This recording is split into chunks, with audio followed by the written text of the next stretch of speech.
Hello, my name is Caleb Denby, and welcome back to Game Review! Today, we're going to be looking at a game between Ding Liren and Bai Jinshi in one of the greatest chess games of all time, according to a list I just Googled. This was a game played back in 2017 in the Chinese League, and Ding had the black pieces here, and we'll see he came up with some very, very interesting stuff. So jumping into it here, we have d4, knight f6, c4, e6, knight c3, arriving at the Nimzo-Indian after bishop b4. Knight f3 is the three knights variation. And this one, if you're a fan of my classes, you'll remember I actually went over a lot of different variations in this line that was played between Karpov and Kasparov in their World Championship. I guess Kasparov with the white pieces, actually.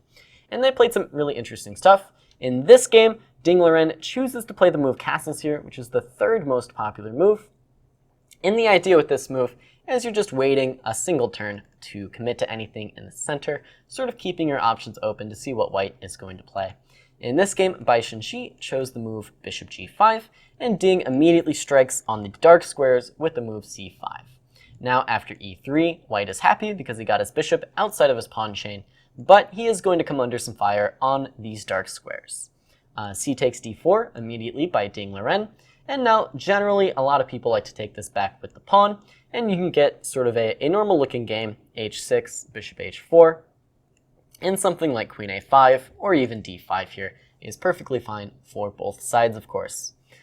Instead though, we see the move queen takes d4, and this is a pretty interesting try. White isn't willing to commit to making this weakness on the d4 square, instead recapturing with the queen and allowing black to, yes, gain a tempo on this queen, but preserving the structure a little bit more, keeping these kingside pawns nice and compact. The move h6 is a good inclusion for Ding Liren, and it gives his king this flight square if he ever needs it. It also removes this g5 square from the bishop and also from the knight at any later point. And we'll see it actually comes with another idea as well. Bishop h4 played in the game, and now the move d5 by Ding Liren. This is, of course, the natural break for black. You need to break in the center to give some freedom to your pieces. And this is the break that if black can successfully make, then he's kind of solved his opening problems, because with equal amount of space in the center, there's no reason black should really be worse. Now, if the immediate c takes d5 were to be played, you can expect either queen or pawn takes d5, when this is going to fizzle out fairly quickly in this case. Or e takes d5, going for the Isolani structure by Ding Liren would also be perfectly playable. So rather than take immediately, Bai Jinshi tries to increase the pressure with the move rook d1. Now Ding Liren goes down a very forcing and very interesting path in this game. And this is a maneuver I actually love doing with the black pieces here, although it can be very, very risky. So in a lot of Rogozin structures, which look a lot like this with the bishop on b4, the knight on f6, and these center pawns, you can sometimes see the move played in this game. And that move is g5. And the idea here is black is looking to make use of this dark squared bishop by playing the move knight e4 and really pressuring this guy sitting here on c3. Also look out for the fact that this bishop on g3 is going to be slightly misplaced as well. The knight on e4 putting pressure onto this bishop as well. Some ideas of even h5 in some cases. But for the moment, just knight e4. And then white plays a very, very sensible move here. If you make some normal developing move like bishop e2, you're sort of asking for it here with a move like queen f6, already challenging this knight on c3, queen a5 as well. And this pressure is going to become something that very quickly white will be unable to handle.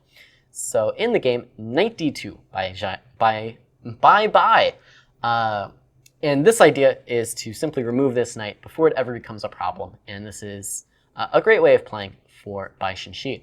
Now, Ding Liren comes up with this nice move, knight c5, not willing to trade off the piece just yet. The c5 square is a very active square for this knight. And now after queen c2, the unfortunate news for Ding is that he has to do something now. If he holds off and waits, for example, let's just make a random waiting move like a6. You're asking for the move a3 when all of a sudden your pieces are stepping on each other's toes with threats of b4 coming. So, for example, bishop takes c3, queen c3, b4 is still coming, and it's definitely going to be white with the advantage here. So black has to do something now, and that something is the move Ding Liren played in this game. Whenever you get this kind of structure with either color, where you have an extra d-pawn, the key break you always have to look for is the move played in this game. That move, of course, is d4. This is the move black needs to be looking at here with the extra d-pawn, playing against this pawn on e3. Now, this move, this pawn, of course, is untouchable by white. If you ever capture this, this knight springs into action here, and this is just dominating with these active knights on the board. So this pawn cannot be captured, but the move played in the game is very, very sensible. Knight f3 highlights the fact that this pawn is pinned to the queen and prevents the move d takes c3 by, this pin. Now, Ding Liren, being, a chess superstar genius, comes up with a killer variation. So it wouldn't be one of the greatest chess games of all time if there wasn't a beautiful queen sacrifice. And so Ding Liren would very much love to just throw away his queen for free here with a move like d takes c3. Unfortunately, this just is not good for Ding, because after c takes b2, this rook can actually retreat back to d2, and it's sitting here well defended by this knight on f3. And so this would, of course, just be straight losing for black.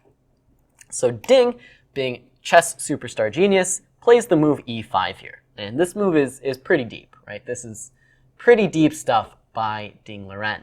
What is the point? Well, the point is black is throwing away this e-pawn, throwing it to the wolves, all in an effort to draw this knight away from the d2 square. And it worked like a charm. We saw knight takes e5 played in the game. If bishop e5, you could have expected this knight to take, and then something similar probably doesn't quite work here with the extra piece traded off, but the move queen f6 would be perfectly okay for black with this bishop springing to life on the f5 square. So knight takes instead, and this is falling into Ding Liren's plan. He plays the move now, d takes c3, sacrificing the queen like a maniac. Rook takes d8 comes on the board, but not with check, allowing black to play his next move, c takes b2 with check to the king. And now black is already very much threatening to get a very strong advantage here. There's only one move for white that sort of saves the game in this position. And you can't really blame Bai Jinshi for not finding it, because these positions are just totally absurd. What needed to be played is actually the move rook back to d2 anyways. Now with this knight being drawn away from f3, black has time to play the move rook d8 and sort of regain all of the material. If knight f3, now bishop g4 is removing the defender. You can't really unpin this rook, because then this comes with check, and this comes as well. So the move queen takes b2 would have to be played, just snapping this guy off the board. And now the play might continue with bishop takes f3, or even a move like knight e4. And at some point, the material is coming back to black. For example, queen takes b4 might be white's best move already. And now we just have some kind of a position here where, believe it or not, black is actually just down a pawn. Now, is this horribly losing for black? Probably not. After the move bishop takes f3, for example, gf3, rook d2, queen d2, bishop d2, king d2, it's probably just equality. So excellent queen sacrifice for equality. Thankfully for Ding Liren, though, Bai Jinshi did not find the move rook d2, and instead tried to play for perhaps more with the move king to e2. Unfortunately, he was playing against, I don't know how many times I can say it, chess superstar genius Ding Liren, who plays rook takes d8, of course. And now after queen takes b2, we have this position. And what a position it is. We have a rook and a knight in exchange for the queen here for black. White also is a pawn to the good, but of course the massive downside for white is 1, this king, and 2, these pieces not yet in the game. So your challenge now as Ding Liren is to justify this queen sacrifice and find the best way to go after the white king. So if you guys at home want to take a moment and try to figure out what's going on here. I wish you the absolute best of luck because you are going to have to be a chess superstar genius like Ding Liren to figure this one out. So Ding goes for a very forcing line here. You have to get at this king immediately, otherwise you're just going to be down a queen. So what's the best way to do that? Well, you look for forcing moves here as black. You need to do things with tempo. Otherwise, as I said, give white a couple moves, he'll be very much out of danger here. So the move, of course, in the game is knight a4. You challenge this queen as soon as you possibly can and get this knight into the c3 square with check. So queen c2 is saving the queen. Now knight c3 comes with check. All right, great work, everybody. Now if this king tries to step back to e1, you're asking for trouble with these discoveries. Just for example, knight e4 check, king e2, knight e5, bishop e5, rook d2 is an extra piece for black. So you have to come to the f3 square as white. Now, if you're watching at home, move of the game. See if you can find Ding Liren's next move to sort of seal the deal here. It is the best move. There are technically a couple alternatives, but this is the most clearly winning move or winning idea. There are a couple of different move orders you can use, but best of luck finding this move. All right, go ahead, pause the video now if you want to try to find it yourself. Moving along, the move, of course, is to get at this king, try to checkmate this king. How do you do that? Well, you need to guard the g4 square. How do you guard the g4 square? Well, you put your rook here, dummy. Guard the g4 square. What's wrong with you? Didn't you consider rook d4? So, of course, this is the devastating idea by Ding Liren. Now, if you capture this rook, of course, knight takes d4 picks up the queen. If you don't capture this rook and try to take this knight, for example, bishop g4 is checkmate, as is pawn to g4 here. So the only move by white is h3, and then this is what I meant by there being a couple of different move orders. Now the move h5 renews the threat, and you could have played h5, h3, and then rook d4 first if you really wanted, but Ding, he's, a man that gets straight to the point, plays rook d4 right away, lets him know he sees it, just lets him know. Rook d4, what a move. So bishop h2 now, tries to give this king a flight square, but g4 is check, king to g3, and now, once again, black to move, find the only winning move here by Ding Liren if you dare. All right, of course the move is rook to d2, right? The point is you are just challenging this queen, and believe it or not, this queen has no squares available to it on this active diagonal. And with the queen off of the active diagonal, the black minor pieces are springing into the game and going to deliver checkmate. If queen takes d2, of course, knight e4 is check and winning the game. So queen b3 now. Knight e4 check comes on the board anyways. King to h4.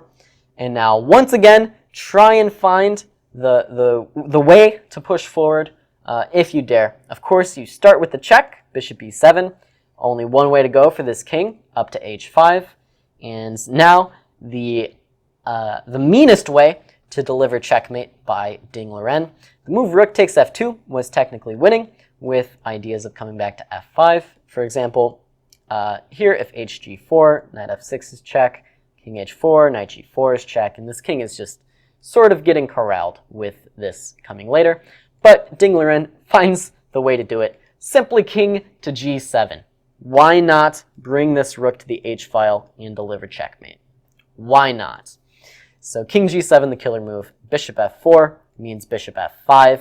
Once again, going for this business.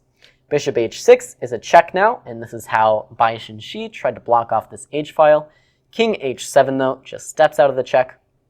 And after queen takes b7, Ding Liren finally relents and does play the move. Rook takes f2, trying to checkmate this guy. No regard for his pieces on the queen side. He doesn't need them. Bishop g5 was Bai Jinshi's choice. If you try to capture a knight on c6, for example, this move is just checkmate. This rook removing the defender of the g3 square. So bishop g5 instead. Now knight g3, of course, is not checkmate after king h4. So the move played in the game now, rook h8. Just getting this rook back to the h-file. Sort of as promised with the move king g7. Knight takes f7 was played in the game.